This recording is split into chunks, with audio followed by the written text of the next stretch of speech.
Dear Prime Minister Rama, dear Commissioner Simpson, dear guests, ladies and gentlemen, first of all, I'd like to welcome Prime Minister Edi Rama and express gratitude to him for being with us at this important event. Albania and Azerbaijan are two friendly countries. We actively cooperate in different areas. We have a very active political dialogue, and my meetings with Prime Minister have a regular agenda in Albania, in Azerbaijan, on the sidelines of different international events. We support each other in international institutions and also work actively on energy security issues. Albania played a very important role in implementation of the Southern Gas Corridor project and continues to play an important role as a member of TAP team. And now we are discussing different aspects of our energy cooperation. And I'm sure that during today's discussions with Prime Minister, we will address all the outstanding issues. I'd like also to express gratitude to Madam Commissioner Simpson for visiting us again.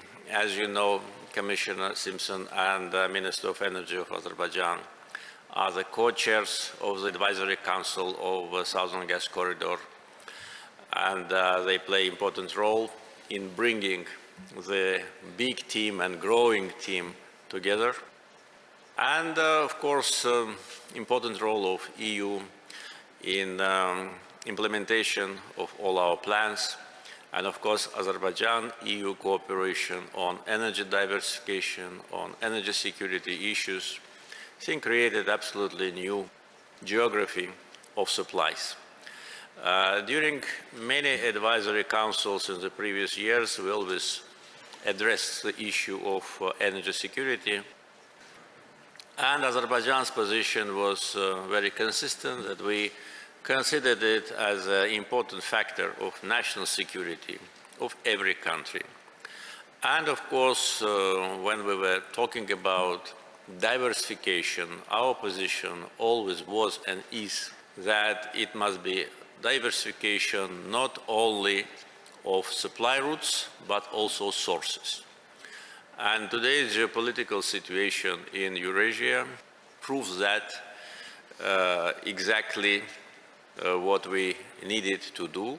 And in case of Azerbaijan, Southern Gas Corridor is absolutely new route with now many extensions and interconnectors, and Azerbaijani gas is a new source. So here in this format and in the projects which we initiated, we see full implementation of energy diversification issues.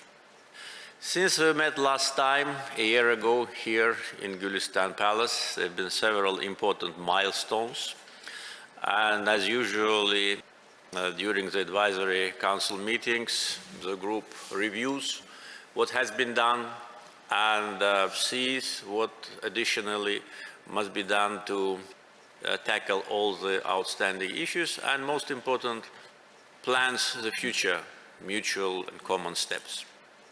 One of the important events during the last year period was beginning of commercial production of natural gas from Absheron gas condensate field in the Azerbaijani sector of the Caspian Sea. This was the second largest discovery of huge gas deposits after Shahdanis. And actually, Absheron gas condensate field will be also a resource base for our future energy diversification projects. The first phase of Absheron project have been approved, and we expect annual production at a level of 1.5 billion cubic meters. And when we agree on the second phase, that will add additional from 4 to 5 BCM, which will also be channeled, most of it, on the international markets. Another important achievement, I would say, is that Azerbaijan last year started to supply natural gas to 2 more countries, namely Hungary and Serbia, thus expanding the geography of our supplies in Europe. And today Azerbaijan is supplying natural gas to 8 countries. 6 of them are European countries. And of course, interconnectors projects, which have been inaugurated last year in Europe. First, they were generated by Southern Gas Corridor project.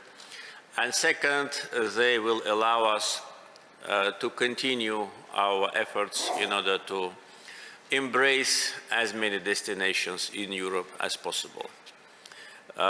Demand for Azerbaijani gas is here, resources we have, transportation routes exist, and by the way, during the active communication with our Turkish friends during the last year, we agreed on using through Turkey the Trans-Balkan gas pipeline system, and this is, I would say, diversification inside the diversification project. And there can be many more other alternatives and many more options, because all of them serve the common goal, how to address with maximum efficiency issues of energy diversification and energy security. Azerbaijan, I think, already proved to be a reliable partner. Our word means the same as our signature. And all the plans which we've put in front of ourselves, I'm sure will be implemented, because only the performance of the last year demonstrates that. Another important moment for our energy project is that the company from the friendly United Arab Emirates, ADNOC, became a shareholder of Absheron project, and we welcome that. Welcome to the team. And that will add additional financing and also expertise, and will enlarge international cooperation. We have requests from many energy companies to work with us, and all of them are being reviewed based on the performance and based on our energy agenda. With respect to our future plans, of course, today it will be discussed broadly, but I just want to mention some of them. First of all, we expect beginning of production of natural gas in the first quarter of next year from Azeri-Chirag-Güneşli deep gas project. This is a very promising structure with a very large deposit. For many years, Azeri-Chirag-Güneşli is a main source of our oil exports. And now, with these huge gas deposits, which we already agreed with our partners to explore, that will be additional contribution. In the beginning, the production is planned at around 500 million cubic meters, but it will grow maybe 3, 4, maybe 5 times within several years, being additional source to gas supply along with Shah Deniz and Absheron. And also we have plans to develop a second phase of Ümit gas condensate field, which potentially can bring additional from 2 to 3 BCM within 3-4 years. So all these plans are absolutely realistic. They're based on a thorough analysis, data, information, and our financial resources, as well as our agreements with our investors. Some of the projects will be implemented together with investors. Some of the projects will be implemented by SOCAR itself. And so all that demonstrates that potential is here and potential is growing. So all kind of rumors which have been circulating for many years that there is no enough gas in Azerbaijan to supply the growing needs of European consumers, all of those rumors once again show that they're absolutely groundless and was a part of the campaign against Azerbaijan in order to undermine our potential and to send the wrong message to international community and consumers. Azerbaijan also is part of the green transition process. This year been announced in Azerbaijan and declared as a Green Year Solidarity. And our renewable projects also demonstrate high level of performance. Among them, again, since we met last time, I'd like to inform you that last October we inaugurated the first big solar power plant in Azerbaijan with a capacity of 230 megawatts, which was built by Masdar company, one of the leading company in the area of renewables. And this is only the beginning. According to signed contracts and MOUs, we plan to generate up to 5,000 megawatt or 5 gigawatt of solar and wind energy until 2030. Our main investors are Masdar from UAE and Aqua Power from Saudi Arabia, and also companies from other countries also are working with us. We have huge potential of renewables, whether it's the Caspian Sea or our onshore potential. And as you know, with this Black Sea Green Cable project, we plan to become also an important exporter of green energy to Europe. And it is already decided that it will be an integrated project from wind farms in the Caspian Sea, with the new transmission lines all the way down to Europe under the Black Sea.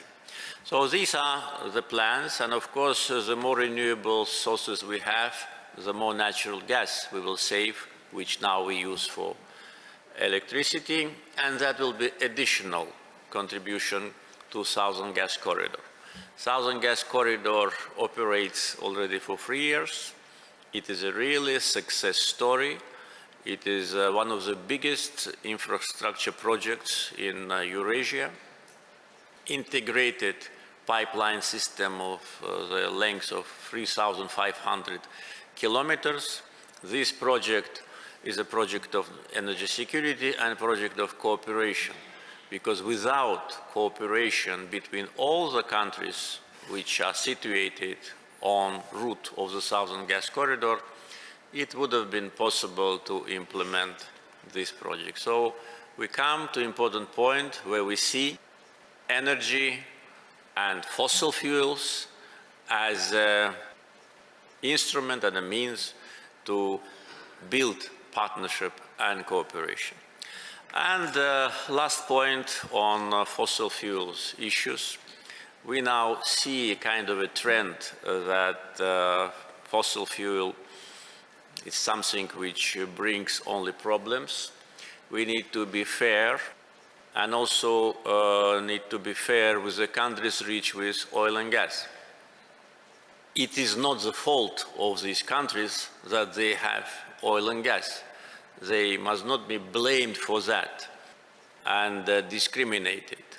I think the performance of the countries with fossil fuels must be judged by how they address the issue of environmental protection, how they address the issue of green transition, and only after that, after fair analysis, the judgment can be made about these countries. Otherwise, we will see kind of a dividing lines between oil and gas producers and those who do not have these resources. And talking about that, of course, I'd like also to draw your attention to the issue of financing, taking into account that we have representatives of the leading financial institutions of the world here at this table.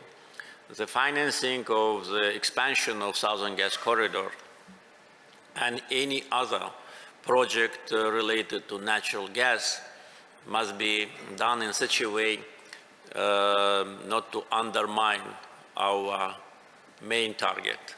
There was and there is a big demand from Europe for Azerbaijani gas. We've been approached by many countries.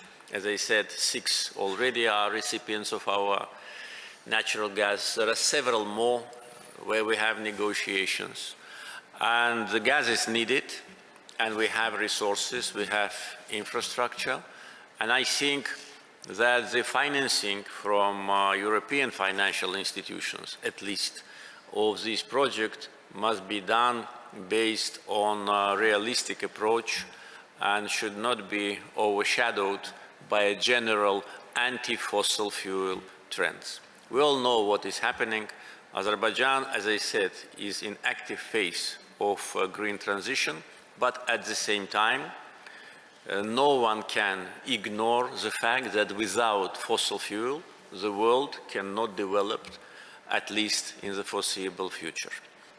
And the last point, Azerbaijan has the honor to be a host country for COP29. As soon as the decision was made in last December, immediately we've been attacked by different NGOs, media, etc., only for one reason, because we have oil. And that was considered to be our biggest fault. So as I say, it's not a fault, it's a gift from the God. But we've been attacked that how can a country rich with fossil fuel be a host of COP? And let's look at it from different angle.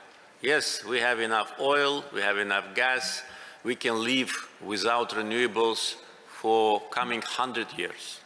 All our reserves are proven, everybody knows that. But the fact that we wanted to host this global event on climate change demonstrates our will. We must be praised for that and not attacked. We did not do anything wrong, but as soon as the decision was made, immediately we faced a coordinated, consolidated, and very unfair attack on us. There have been many attacks on Azerbaijan in the previous years. We have a very thick skin. We can protect ourselves, but I just want to inform you that the decision, a unanimous decision, to organize COP29 in Azerbaijan is a sign of respect of international community to our country, and our willingness to be a host and to contribute demonstrates our green agenda. So I will conclude now, and once again, thank you for being with us, and using this opportunity, I'd like to invite you all to be our partners on this important journey to COP29. Thank you.